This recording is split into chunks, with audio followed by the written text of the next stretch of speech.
नमस्कार मित्रों, मेरे स्पिरिचुअल कनेक्ट आप सभी लोगों का हार्दिक अभिनंदन। मित्रों, आज मैं आप लोगों को नारद भक्ति सूत्र में सूत्र नंबर 14 के बारे में बताने वाली हूँ, तो उसको ध्यान से सुनिए। तो चलिए हम लोग शुरू करते हैं सूत्र नंबर 14 के बारे में। शरीर धारण की अवधि तक व्यक्ति को लौकिक तथा राजनीतिक क्रियाओं एवं भोजनादि व्यापारों में कम से कम नियोजित होना चाहिए। आध्यात्मिक जीवन, इसका अर्थ ये है मित्रों, आध्यात्मिक जीवन तब आरंभ होता है जब व्यक्ति यह समझ जाता है कि वह शरीर नहीं है। सबसे बड़ी चीज़ तो यही है। आध्यात्मिक जीवन है क्या? अपने आप को जब व्यक्ति शरीर मानता है तो वो आध्यात्मिक जीवन नहीं है, ये मायाग्रस्त शरीर है और हम भौतिक वादियों की भांति संसार में लगे हुए हैं। हमें लगता ही नहीं कि हमारा शरीर है, ये है ना। उसको ये लगता है कि ये शरीर है और ये चलेगी ही हमारे साथ हमेशा, ये मतलब मृत्यु ही नहीं होना है, जो संसारी लोग होते हैं। और आध्यात्मिक व्यक्ति को ये ऐसा नहीं लगता है। वो अपने आप को एक आत्मा समझता है और शरीर को एक वस्त्र, मतलब छोड़ना ही है। संसारी को लगता है कि अब बस आ गए तो जाएंगे ही नहीं, बड़ी मोह माया रहती है संसार की, लेकिन आध्यात्मिक व्यक्ति को नहीं रहता है। आध्यात्मिक जीवन तब आरंभ होता है जब व्यक्ति यह समझ जाता है कि वह शरीर नहीं है। भौतिक जगत में हमारे सारे संबंध, चाहे लौकिक या राजनीतिक हों अथवा आहार, निद्रा, भय, मैथुन के क्षेत्र में हों, केवल भौतिक शरीर के कारण है। जब तक व्यक्ति इस तथ्य से पूर्णतः अवगत नहीं हो जाता कि वह शरीर नहीं है, तब तक आत्मज्ञानी बनना संभव नहीं है। ये सूत्र नंबर 14 जो है अद्भुत है। इसको सबको पढ़ना है, सुनना है, सुनाना है। और वीडियो अच्छी लगे तो शेयर भी कीजिए, लाइक भी कीजिए मित्रों, और सब्सक्राइब भी कीजिए। ये सब कुछ आपको करना है, क्योंकि संसार में क्या है ना कि हर व्यक्ति इतना परेशान है, तो परेशानी को समझने के लिए आत्मज्ञान का होना बहुत ज़रूरी है। वो भगवत गीता में भी भगवान ने बताया है, नारद भक्ति सूत्र में भी वही चीज़ है। जब हम पढ़ेंगे तो ज्ञान होगा, सारे भवबंधन से मुक्त होंगे और काम भी यथावत अच्छा चलता रहेगा। ऐसा नहीं है, जो भक्त होता है बहुत अच्छा काम करता है। हमारे इस समय आचार्य कौशिक जी हैं, कितना बढ़िया काम कर रहे हैं, कितनी मेहनत से इतना अनवरत करते ही चले जा रहे हैं। 16 महीने से लगातार कथा कह रहे हैं और थकेंगे ही नहीं, बोलते हैं। आज भी बोल रहे थे, सुन रहे थे उनका, कि बस जब हम ना बोल पाए कथा तो प्रभु आप हमको अपने पास बुला लीजिए। सही बात है, वही हमको भी लगता है। वैसा समर्थक होता है भक्त, तो भगवान की कृपा से ही कोई बन पाता है मित्रों। प्रयास से तो कोई कभी भक्त हो ही नहीं सकता है भगवान का।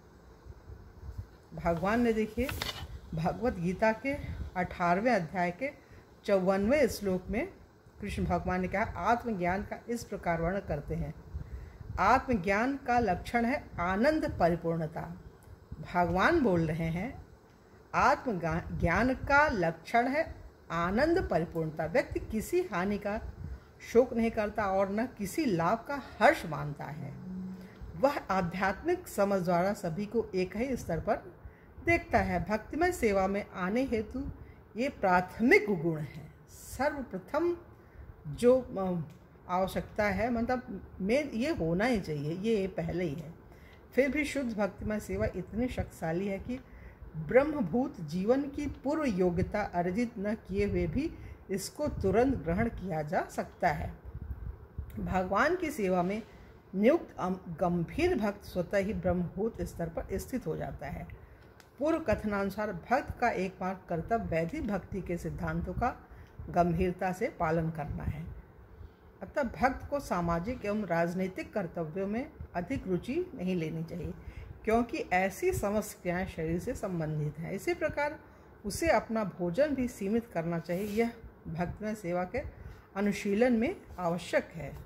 भक्त स्वेच्छानुसार जो कुछ अथवा सब कुछ नहीं खा सकता, उसे भगवान को अर्पित खाद्य सामग्री ही खानी चाहिए। मतलब जो भगवान को व्यक्ति चढ़ा सके वही खाए, वो नहीं कि ऊट पटांग कुछ भी खा ले। उससे क्या, जैसा खाए अन्न वैसा बने मन, तो मन फिर भक्ति में लगता ही नहीं है। संसार में आ जाता है और वो भक्ति के मार्ग से दूर चला जाता है, तो उसकी भक्ति सफल नहीं होती है और भगवान की प्राप्ति नहीं होती। ये चीज़ है। भक्त स्वेच्छानुसार जो कुछ अथवा सब कुछ नहीं खा सकता, उसे भगवान को अर्पित खास सामग्री ही खानी चाहिए। अथवा भगवान स्पष्ट कहते हैं भगवत गीता के 9वें अध्याय के 26वें श्लोक में भगवान बोले हैं कि वे पुष्प, पत्र, फल या थोड़े जल को भी भक्ति में प्रेम से उन्हें अर्पित होने पर स्वीकार करते हैं। मतलब जो कुछ भी भक्ति के पास है प्रेम पूर्वक दे, भगवान को अर्पित करे तो भगवान उसका स्वीकार करते हैं। भगवान केवल शाक समूह के खाद्य पदार्थ तथा दुग्ध उत्पादन ही स्वीकार करते हैं। दुग्ध उत्पादन जल के अंतर्गत है। भगवान भूखे या निर्धन नहीं है जो उन्हें हमारे नैवेद्य की आवश्यकता पड़े। वास्तव में उन्हें कुछ खाने को अर्पण करने में हमारा ही लाभ है। यदि भगवान कृपा पूर्वक हमारा भोग स्वीकार करें तो हम लाभान्वित होते हैं। भगवान पूर्ण है, किंतु इस विश्वव्यापक सिद्धांत की स्थापना हेतु कि उन्हें कोई भी कुछ अर्पण कर सकता है, वे क्षुद्राति क्षुद्र भोग को भी स्वीकारते हैं। ये बहुत बड़ी चीज़ है मित्रों। जब वह प्रेम से दिया जाता है, अत्यंत निर्धन व्यक्ति भी एक पुष्प, एक पत्ता, एक फल तथा थोड़े जल का संग्रह करके उन्हें भगवान को अर्पित कर सकता है। इसका सबसे बड़ा उदाहरण माँ सबरी हो सकती हैं और विदुर के घर भगवान जो उनकी पत्नी के हाथ से केले के छिलके खाए, तो भगवान ने बोला जो स्वाद हमें माँ यशोदा के खाने में लग रहा था वही छिलका खाने में भी लग रहा है। और सबरी के जूठे बेर को खाकर भी भगवान बड़े खुश हुए थे, बड़ा अच्छा लगा था उनको। तो भगवान यही बोल रहे हैं, समस्त कृष्ण भक्तों के लिए आवश्यक है कि वे भगवान को अनर्पित कोई वस्तु न खाएं। मतलब जो भगवान को न चढ़ावा हो वो न खाए, भगवान को अर्पित करके जल भी पिए, कुछ भी खाएं, अपने जीवन में कुछ भी ग्रहण करते हैं, खाते हैं तो भगवान को समर्पित करके ही खाएं। इसी प्रकार प्रसादम को अस्वीकार करने वाला भक्त नहीं बन सकता है।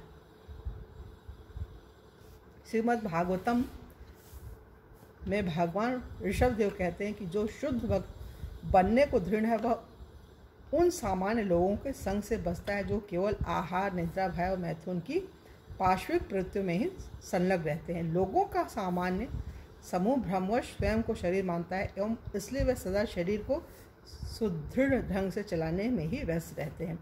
भक्त को ऐसे लोगों का संग नहीं करना चाहिए, न ही उसे अपने परिवार के सदस्यों के प्रति अत्यधिक आसक्त होना चाहिए। ये बहुत बड़ी चीज़ है। यह जानते हुए कि केवल प्रारब्धवश उन्हें किसी भी व्यक्ति को अपनी पत्नी, पति, संतान आदि के साथ रखा गया है। आध्यात्मिक रूप से कोई किसी की पत्नी नहीं, पुत्र नहीं, पति नहीं या पिता नहीं। हर कोई इस संसार में पूर्व कर्मानुसार आता है और माता पिता का आश्रय लेता है, किंतु यथार्थ में कोई किसी का माता पिता नहीं। जबकि भक्त को यह जानना चाहिए, किंतु उसका यह अर्थ नहीं कि वह अपने परिवार की उपेक्षा करे। मतलब भक्ति के मार्ग पर अगर चल रहा है तो इसका मतलब ये नहीं है कि अपने परिवार का, अपने कर्तव्य का वो पालन ही ना करे, करना ही पड़ेगा। कर्तव्य रूप से उसे अनासक्त होकर अपने पारिवारिक सदस्यों का पोषण करना चाहिए एवं उन्हें कृष्ण भावनामृत में शिक्षित करना चाहिए।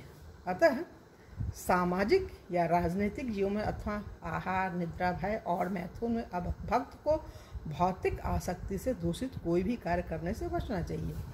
जैसे भक्त कृष्ण को अनर्पित कुछ नहीं खाता, वैसे ही वह नितांत आवश्यकता से अधिक नहीं सोता। सनातन गोस्वामी तथा रूप गोस्वामी जैसे महान भक्तों के जीवन में हम देखते हैं कि वे एक दिन में 1.5 घंटे से अधिक नहीं सोते थे। कितनी अद्भुत बात है मित्रों, कितनी अद्भुत बात है। एवं वे इसको स्वीकार करने को भी अनिच्छुक थे, इसलिए क्षण भी सीमित है। स्वाभाविक है कि भगवान की भक्तमय सेवा में लगा व्यक्ति को सोने हेतु बहुत कम समय रहता है। निद्रा शरीर की आवश्यकता है, आत्मा की नहीं। निद्रा शरीर की आवश्यकता है, आत्मा की नहीं। बहुत बड़ी चीज़ है ये। एवं इसीलिए जैसे जैसे व्यक्ति भक्तमय सेवा में उन्नति करता है, वैसे वैसे उसकी सोने की प्रवणता घटती जाती है। मतलब कम नींद लेता है, फिर उसकी इच्छा ही नहीं रहती नींद ज़्यादा लेने की। इसी प्रकार भक्त अपनी प्रतिरक्षा की प्रवणता को कम कर लेता है। शुद्ध भक्त जानता है कि वह सर्वशक्तिमान परमेश्वर के आश्रय में है, अतः वह अपनी प्रतिरक्षा के संबंध में अधिक उत्सुक नहीं होता। यद्यपि प्रतिरक्षा के विषय में उसे अपने सामान्य ज्ञान का प्रयोग करना चाहिए, तथापि वह निश्चिंत होता है कि भले ही कोई प्रतिरक्षा की कला में कितना भी निपुण क्यों न हो, भगवान कृष्ण द्वारा रक्षित हुए बिना कोई अपनी रक्षा नहीं कर सकता। हाँ, भगवान जिसको मारे तारे तो कौन क्या कर सकता है। इसी प्रकार भक्त मैथुन को भी कम या समाप्त कर देता है। वह असंयमित मैथुन में लगकर कुत्ते बिल्लियों की तरह संतानोत्पत्ति नहीं करता। यदि वह संतानोत्पत्ति करता भी है तो वह उनका दायित्व लेकर उन्हें कृष्ण भावनामृत में प्रगति करता है, जिससे उन्हें भावी जीवन में, भौतिक जीवन में पीड़ित न होना पड़े। यही भक्त का कर्तव्य है। इस भौतिक जगत में सामान्य लोग इंद्रिय तृप्ति की गतिविधियों में संलग्न होते हैं, जो उन्हें प्रकृति के भौतिक गुणों के नियमों में बांधे रखती है। वास्तव में व्यक्ति जितना अधिक ऐसी गतिविधियों में लगे, उतना ही अधिक वह भौतिक अस्तित्व में अपने जीवन का विस्तार करता है। भक्त की गतिविधि भिन्न होती है। भक्त की गतिविधि भिन्न होती है। वह जानता है कि वह शरीर नहीं है। वह जानता है कि वह शरीर नहीं है। वह जब तक वह अपने शरीर में है, तब तक उसे त्रिविध भौतिक क्लेशों से पीड़ित होना होगा। अतः अपने भौतिक बंधन को कम करने तथा आध्यात्मिक जीवन में अपनी प्रगति के लिए वह सदा अपनी सामाजिक और राजनीतिक गतिविधियों एवं आहार, निद्रा, भय और मैथुन को कम कर देता है। तो मित्रों, यहाँ पे ये सूत्र नंबर 14 पूरा हो रहा है और कल की वीडियो में आप लोगों से अध्याय 2 में भक्ति की परिभाषा के बारे में बताएंगे और ये सूत्र नंबर 15 भी होगा। तो ये चीज़ है मित्रों। और आप लोगों से एक अनुरोध है, मेरे स्पिरिचुअल कनेक्ट को यदि सब्सक्राइब न किए हो तो सब्सक्राइब कर लीजिए और ज़्यादा से ज़्यादा लोगों को शेयर भी कीजिए मित्रों। तो आज अपनी वाणी को यही विराम देना। कल की वीडियो आप लोगों से पुनः मिलेंगे। तब तक के लिए जय हिंद, जय भारत। ओम शांति, ओम शांति, ओम शांति।